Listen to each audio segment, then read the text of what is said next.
على سيد الأنبياء والمرسلين وعلى آله وأصحابه أجمعين. أما بعد، فقد قال الله تبارك وتعالى في القرآن المجيد والفرقان الحميد: قل هل يستوي الذين يعلمون والذين لا يعلمون. وقال النبي صلى الله عليه وسلم: من خرج في طلب العلم فهو في سبيل الله حتى يرجع إلينا، او كما قال علیہ الصلاة والسلام. میرے محترم بزرگان دین، نوجوان ساتھیوں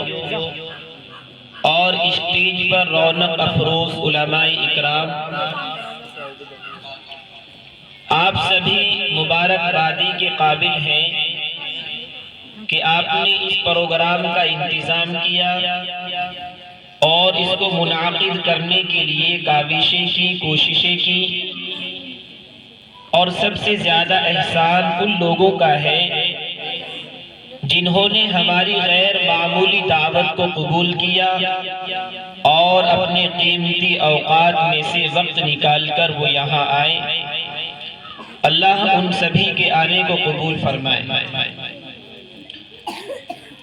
26 جنوری سے متعلق ضروری گفتگو اور ضروری باتیں آپ سب کے سامنے آ چکی ہیں. مزید اس پر لب کشائی کرنا یا روشنی ڈالنا یہ وقت کو ضائع کرنا ہے. چونکہ یہ جو پروگرام ہے بھلے ہی 26 جنوری کے عنوان پر ہو، لیکن یہ بھی یاد رہے کہ یہ پروگرام ایک مدرسے کے اندر ہو رہا ہے، اور مدرسوں کی جو جان پہچان ہے وہ دین، شریعت، قرآن، حدیث اسی سے ہے. اور میرے بھائیوں، آپ سبھی جانتے ہیں کہ 26 جنوری کیوں منائی جاتی ہے، کیوں اس کا ہر سال انعقاد کیا جاتا ہے، کیوں اسکولوں کے اندر، کالجز کے اندر، یونیورسٹیز کے اندر، مدارس کے اندر اس پر پروگرام کیے جاتے ہیں. آج کل اگر اسکول والوں سے، کالج والوں سے، یونیورسٹیز والوں سے معلوم کیا جائے کہ بھائی اس کا مقصد کیا تھا، اس پروگرام کو کیوں منعقد کیا جاتا ہے، تو شاید وہ جواب نہیں دے پائے. اور الحمدللہ ہم دعوے کے ساتھ یہ بات کہہ سکتے ہیں کہ ہمارے مدارس میں آئیے 5 سال کے ایک چھوٹے سے بچے سے لے کر اور 50-60 سال کے بوڑھے سے اگر آپ معلوم کریں گے تو شاید آپ کو محروم نہیں ہونا پڑے گا. یہ چھوٹے چھوٹے بچے صبح سے آپ کو جنگ آزادی سے متعلق، اس ملک سے محبت کے متعلق اور تعلیم سے متعلق، تربیت سے متعلق بہت سارے ترانے، بہت ساری نظمیں، بہت سارے تقریریں آپ کے سامنے پیش کر رہے ہیں. اور آپ ذرا سا ہٹ کر ادھر اسکول میں جائیے، آپ کو اچھے ڈانس ملیں گے، اچھے اچھے ناچنے والے ملیں گے، اچھے اچھے گانے سنانے والے ملیں گے. وقتی طور سے آپ کا تفریح کا سامان آپ کو میسر ہو سکتا ہے،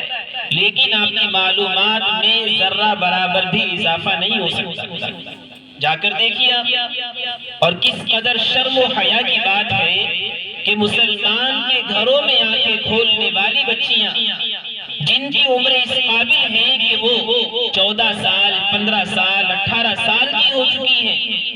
جن کو شرعی اعتبار سے پردہ کرنا اور ان کے والدین کو کرانا چاہیے، آج آپ اسکولوں میں جا کر دیکھیے وہ غیروں کے سامنے اپنے نرم و نازک اعضاء کو ہلا ہلا کر دکھا رہی ہے، ڈانس کر رہی ہے. کس قدر شرمندگی کی بات ہے ہم سب کے لیے اور ان کے والدین کے لیے. میرے بھائیوں، یہ بات یاد رکھیے کہ آج بھی ان مدارس کے اندر تعلیم کا جو مستحکم نظام ہے وہ آپ کو بڑی سے بڑی یونیورسٹی، بڑے سے بڑے کالج اور بڑے سے بڑے اسکول کے اندر نہیں مل سکتا ہے. ہمارے پاس بہت سارے بچے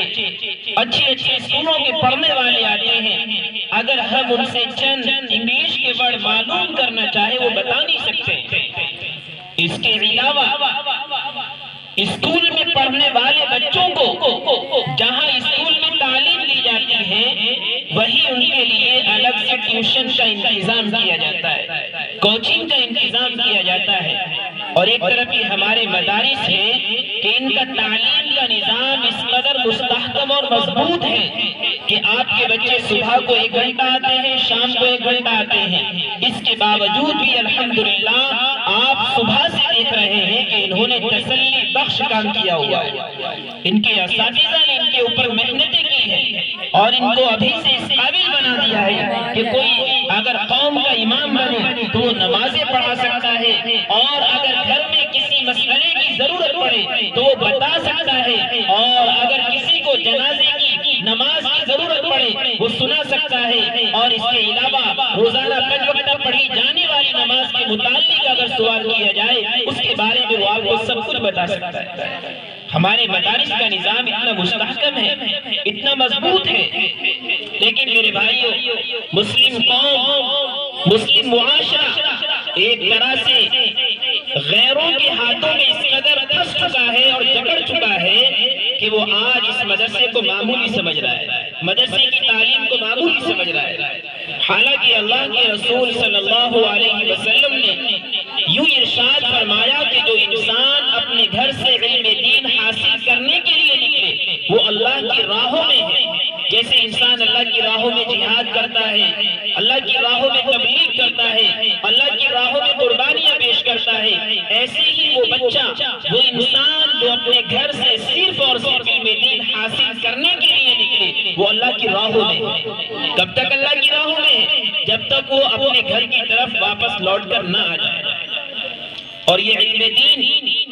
اور اس علم دین کی آبیاری کرنے والوں کو اللہ تبارک و تعالیٰ کا مقام عطا فرماتے ہیں۔ ایک واقعہ لکھا ہے مصر کے اندر ایک انسان قبر کھودنے کا کام کیا کرتا تھا۔ اس کا کام یہی تھا کہ کسی کے یہاں میت ہو جائے لوگ اسے اطلاع دے دیتے تھے اور وہ قبر کھود کے تیار کر دیا کرتا تھا۔ تو ایک بوڑھی عورت اس انسان کے پاس آئی اور آ کر اس نے عرض کیا کہ آپ قبر تیار کر دیں۔ اس انسان نے قبر کھود کر تیار کی اور اس کو اطلاع دے دی۔ چند لمحوں کے بعد، چند گھنٹوں کے بعد میں وہ عورت پیچھے پیچھے اور آگے آگے ایک جنازہ آیا، لوگ اس جنازے کو لے کر آئے۔ جب اس جنازے کو لے کر آئے اور اس قبر کھودنے والے کے حوالے کیا، اس نے وہ جنازہ اس قبر کے اندر اتارا، اس نے ایک زوردار چیخ ماری اور بے ہوش ہو کے گر گیا، بے ہوش ہو کے گر گیا۔ کچھ دیر کے بعد اسے ہوش و حواس میں لایا گیا تو اس نے اس عورت کو تلاش کرنا چاہے، وہ ملی نہیں، وہ اپنے گھر جا چکی تھی۔ مردوں سے پوچھا جو جنازہ لے کر آئے، ان سے پوچھا کہاں ہے وہ عورت، کسی نے اس کے بارے میں کچھ نہیں بتایا۔ ٹھیک 1 سال کے بعد پھر وہ عورت اس انسان کے پاس میں آئی اور اس نے آ کر پھر وہی کہا کہ آپ ایک قبر کھود دینا۔ اس نے پھر سے قبر تیار کر دی، لیکن اس نے اس عورت کو اس لیے نہیں پہچانا چونکہ وہ پردے کے ساتھ پہلے آئی تھی۔ اس مرتبہ بھی جو وہ آئی ہے پردے کے ساتھ میں آئی ہے، اس نے نہیں پہچانا اس کو۔ اس کے بعد اس نے جب قبر تیار کر دی، تیار کرنے کے کچھ گھنٹوں کے بعد جنازہ آیا۔ اب جنازہ آنے کے بعد اس قبر کھودنے والے کے سپرد کیا گیا، اس نے اسے قبر میں اتارا تو اس مرتبہ یہ بے ہوش نہیں ہوا۔ پہلی مرتبہ چیخ ماری، بے ہوش ہو گیا، اس مرتبہ یہ بے ہوش نہیں ہوا۔ اس کے بعد اس نے ان لوگوں سے کہا کہ مجھے اس عورت کا پتہ بتائیے جو عورت قبر کھدوانے آئی تھی اور جس کے گھر سے یہ جنازہ آیا۔ میرے بھائیوں لوگوں نے اس کو بتایا اور لوگ پتہ دیتے دیتے دیتے دیتے یہ انسان اس کے گھر پہنچ گیا۔ اس کے گھر پہنچنے کے بعد اس انسان نے، قبر کھودنے والے نے اس عورت سے کہا کہ ذرا مجھے یہ بتائیے کہ اب سے 1 سال پہلے آپ ایک جنازے کے بارے میں آئی تھی، تو میں نے جس وقت اسے قبر میں اتارا تھا تو قبر کے اندر سے قبر میرے حد نکاح تک چوڑی ہو گئی، لمبی ہو گئی، بڑی ہو گئی، اور اس قبر کو میں نے اپنی آنکھوں سے دیکھا کہ جنت کا باغیچہ بن گئی۔ میں اس منظر کو دیکھ کر تاب نہ لا سکا، برداشت نہ کر سکا، بے ہوش ہو گیا تھا۔ اور اس مرتبہ جو 1 سال کے بعد یہ جنازہ آیا ہے، اس مرتبہ میں نے پھر وہی منظر دیکھا،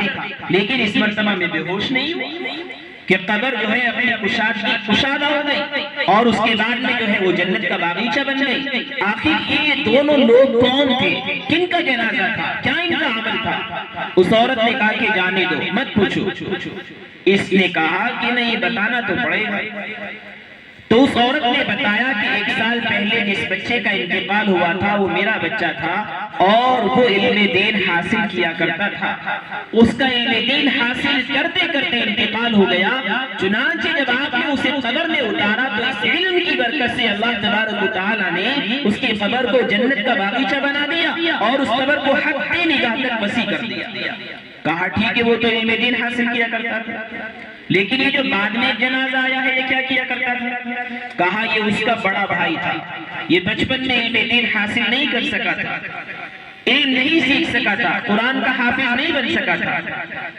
لیکن اس نے ایک کام کیا، اس نے اپنے چھوٹے بھائی سے یوں کہہ رکھا تھا کہ آپ کا کام علم دین حاصل کرنا ہے، اور آپ کی کفالت کرنا، آپ کے رہن سہن کا انتظام کرنا، آپ کے اخراجات کو پورا کرنا، یہ میری ذمہ داری۔ لہٰذا یہ کما کے لایا کرتا تھا، اس پہ خرچ کیا کرتا تھا، وہ علم دین حاصل کیا کرتا تھا۔ اللہ نے اس کو علم دین کی برکت سے یہ مقام عطا فرمایا، اور اس دوسرے والے کو اللہ نے یہ مقام عطا فرمایا ہے، یہ اس وجہ سے عطا فرمایا ہے کہ ایک طالب علم کی کفالت کیا کرتا ہے۔ تو میرے بھائیوں، عرض کرنے کا مقصد یہ ہے، آج آپ کی بستی کے اندر یہ مکتب قائم ہوا ہے جسے ابھی صرف 3 مہینے ہوئے۔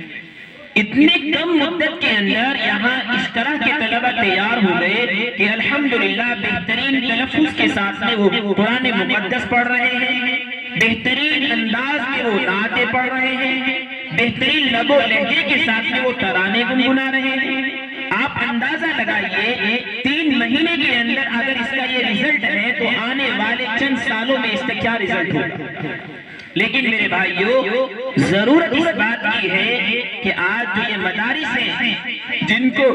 بعض لوگ غلط نظروں سے دیکھتے ہیں، اور بعض لوگ یوں کہتے ہیں کہ جگہ جگہ دکانیں کھلی ہوئی پڑی ہیں، یاد رکھیے اگر یہ مدارس بند ہو گئے یا ان مدارس کے سلسلے کو چند سالوں کے لیے بند کر دیا گیا تو یاد رکھیے آنے والی جو ہماری نسلیں ہیں آپ انہیں پہچان نہیں پائیں گے، وہ نماز نہیں پڑھ پائیں گے، وہ اپنے محمد کا نام نہیں بتا پائیں گے، اللہ اور اس کے احکامات کو نہیں سیکھ پائیں گے، اور ایک دن آئے گا ارتداد کی ایک ہوا چلے گی، ارتداد کی ایک لہر آئے گی، اور ان تمام قوم کا جو مستقبل ہے ان کو وہ اپنے آغوش میں لے کر ہلاک و برباد کر دے گا۔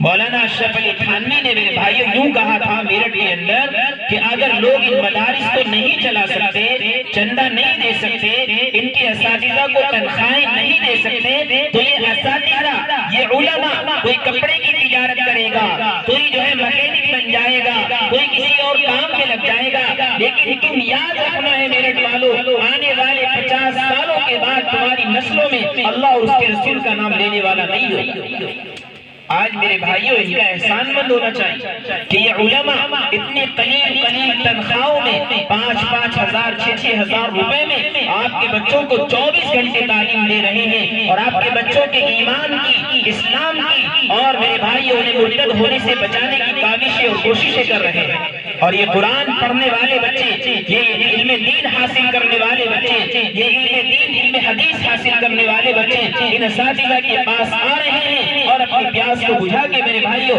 قوم کے لیے تیار ہو رہے ہیں۔ آج اگر ان بچوں کو ہم نے یوں ہی چھوڑ دیا،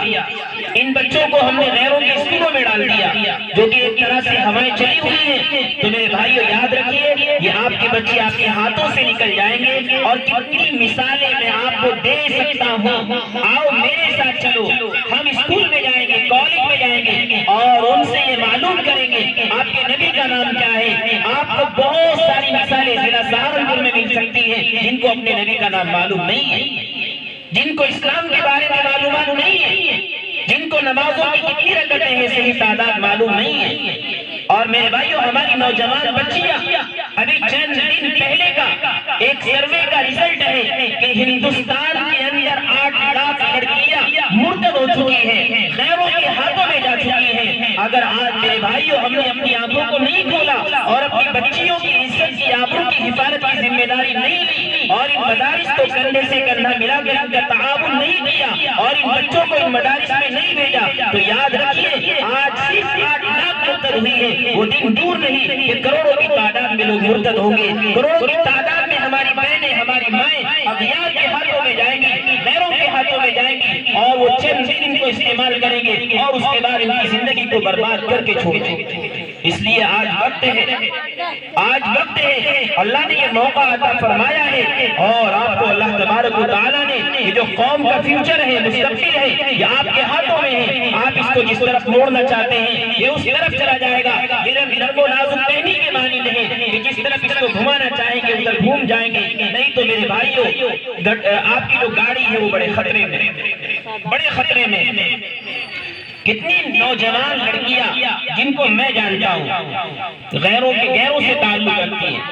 غیروں کے ساتھ ٹچ رہتی ہیں اور میرے بھائیوں تنہائیوں میں ان کے ساتھ وقت گزارتی ہے۔ کس وجہ سے؟ جہاں پر ایک نوجوان مرد ایک نوجوان عورت تعلیم حاصل کریں گے،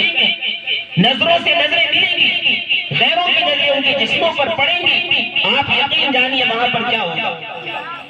گھروں کے اندر سلامت رہنا مشکل ہو رہا ہے۔ آپ اپنے گھروں کا اندازہ لگائیں، محلوں کا اندازہ لگائیں جہاں پر دین کا ماحول بھی ہے اور اس طرح کی فحشکاری بھی نہیں ہے، اس طرح کی جسم کی نمائش بھی نہیں ہے، لیکن میرے بھائیوں ایمان کو بچانا مشکل ہو رہا ہے۔ تو آپ ان کے بارے میں کیا خیال کرتے ہیں جو آپ کے گھر سے نکل کر 100-200 کلومیٹر دور جا کر کسی یونیورسٹی میں رہتی ہیں، وہاں غیر لڑکے بھی پڑھتے ہیں اور غیر لڑکیاں بھی پڑھتی ہیں، ان کے بارے میں آپ ذرا سوچیں کہ وہ غیروں کے ہاتھوں میں جا رہی ہے یا اپنوں کے ہاتھوں میں آ رہی ہے۔ اور ایک اور ٹرینڈ چلا ہوا ہے غیروں کی طرف سے کہ مسلمان بچیوں کو پیسوں کا لالچ دیا جائے، حکومتیں ان کی مراعات کر رہی ہے، ان کی رعایتیں کر رہی ہے، انہیں بہت سارے پیسے دے رہی ہے اور وہ لڑکے آگے کیا کرتے ہیں مسلمان بچیوں کو اپنے چنگل میں پھنساتے ہیں، اپنے جال میں پھنساتے ہیں اور چند دن ان کے ساتھ میں ان کے جسم سے کھیلتے ہیں اور پھر جس طرح ٹیشو پیپر کو استعمال کر کے ڈال دیا جاتا ہے اس طرح وہ لڑکیوں کی زندگیوں کو برباد کر کے اپنا راستہ آگے کا طے کرتے ہیں۔ اور یہ لڑکیاں نہ میرے بھائی اپنے گھر میں منہ دکھانے لائق رہتی ہے، نہ اپنے معاشرے میں منہ دکھانے لائق رہتی ہے اور نہ اپنی برادری میں منہ دکھانے لائق رہتی ہے، اور ایک دن وہ آتا ہے کہ خودکشی کرنے پر مجبور ہو جاتی ہے۔ تو آپ کو اللہ تبارک و تعالیٰ نے یہ موقع دیا ہے کہ یہاں پر یہ مکتب قائم ہوا ہے، یہ مدرسہ قائم ہوا ہے، آپ اس بستی کے رہنے والے ہیں، یہ آپ کی ذمہ داری ہے کہ آپ یہاں سب سے پہلے تو اپنے بچوں کو بھیجیں۔ اگر آپ اپنے بچوں کو بھیجیں گے تو یہاں پر انشاءاللہ دین کی تعلیم بھی ملے گی، دنیاوی تعلیم بھی ملے گی اور آنے والے وقت میں یہاں پر ایک ایسا نظام قائم کیا جائے گا کہ پردے کا اہتمام کرتے ہوئے آپ کی یہ معصوم بچیاں، نوجوان بچیاں انشاءاللہ علم دین حاصل کریں گی۔ آپ ذرا غور کریں اور اس طرف توجہ دیں اور جو ہم سے کوتاہیاں ہو رہی ہیں، کمیاں ہو رہی ہیں، ان کمیوں کوتاہیوں کو درکنار کریں اور آئندہ قدم اٹھائیں کہ جو مدارس ہیں، جو مساجد ہیں، جو مکاتب ہیں اور جو ہماری بڑے بڑے ادارے ہیں ان کے کندھے سے کندھا ملا کر کھڑے ہو جائیں۔ اور میں خاص طور سے یہاں کی عورتوں سے کہنا چاہتا ہوں کہ وہ اپنی بچیوں کو اس مدرسے سے جوڑیں اور اس مدرسے میں بھیجنے کی کوشش کریں اور جو اساتذہ یہاں پڑھا رہے ہیں ان کا بھرپور تعاون کرے۔ اللہ تبارک و تعالی مجھے بھی اور آپ کو بھی عمل کی توفیق عطا فرمائے۔ وآخر دعوانا الحمدللہ رب العالمین۔